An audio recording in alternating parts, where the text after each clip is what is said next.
that the body needs to excrete all these waste products. Some of them are taken out through sweat, and sweat is made from water. So if you are dehydrated with alcohol, where do you get the sweat? You need to make enough urine so that you can remove the water-soluble toxins from the body. You need to have good stools so that you can get rid of other components of the toxin. So basically, that balance is key, because if it's not kept, in the long run, you will have complications. And in my experience, it is never worth it. When you're in the hospital bed suffering illness after over alcohol consumption, when liver cirrhosis sets in, or alcoholic-related fatty liver disease, you're on your own. Even your friends who you were at with the events, the party, laughing all loud, the pain is yours. You're one-man person. Yes, so you should remember that at the end of the day, then January is still coming. It's not the end of the day. December, it's just a one-week festivities. All right. Now, Lillian, he has mentioned something quite interesting to me, that 2 glasses of alcohol per day. Now, imagine taking 2 glasses of alcohol every day for 30 days, the number of days in a month. Is that really safe?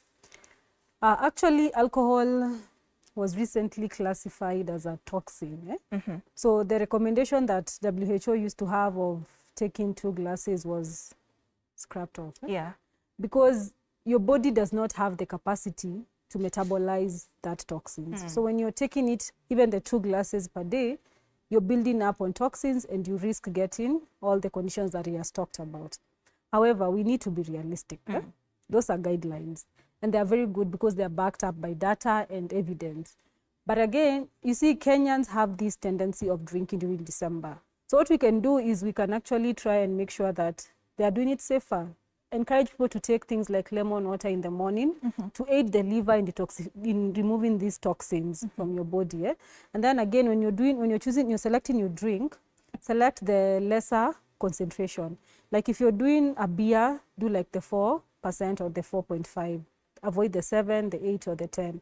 And if you're doing the ciders or the sugary drinks or the cocktails, you can also avoid as much as you can the sugary ones that have added caramel, all these honey or these sweeteners that they add to those drinks to make them very, very enticing for the ladies. So, but ideally, alcohol is a toxin. So if you can avoid it, that will be great.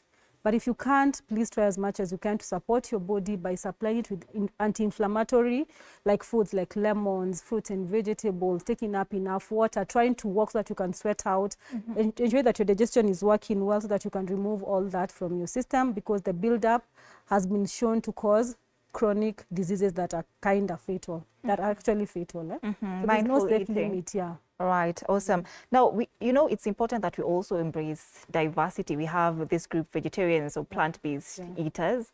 We also have kids, all right? Now, let me start with these vegetarians. Are they the safer group of people? Because now they only indulge in, they're vegetarians. They don't eat meat, dairy. Are they safe, Stephen?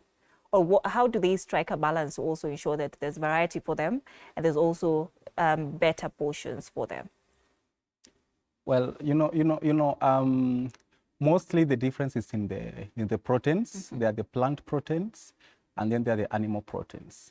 The quality of the proteins differ from the plant and animal proteins. Sometimes in the same quantity, they might have the same amount of proteins if you do an analysis, but then the quality of proteins, something we call bioavailability, how much of that protein the body will be able to absorb. It's more bioavailable in animal proteins than plant proteins. But it doesn't mean that they are all useful.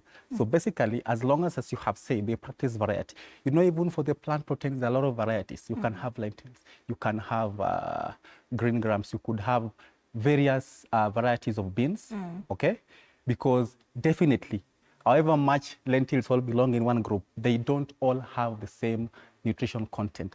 They differ in somewhat way. So basically, the best way, practice variety. Today, if you take these, today you take beans, tomorrow you take lentils, and that day you take green peas, and that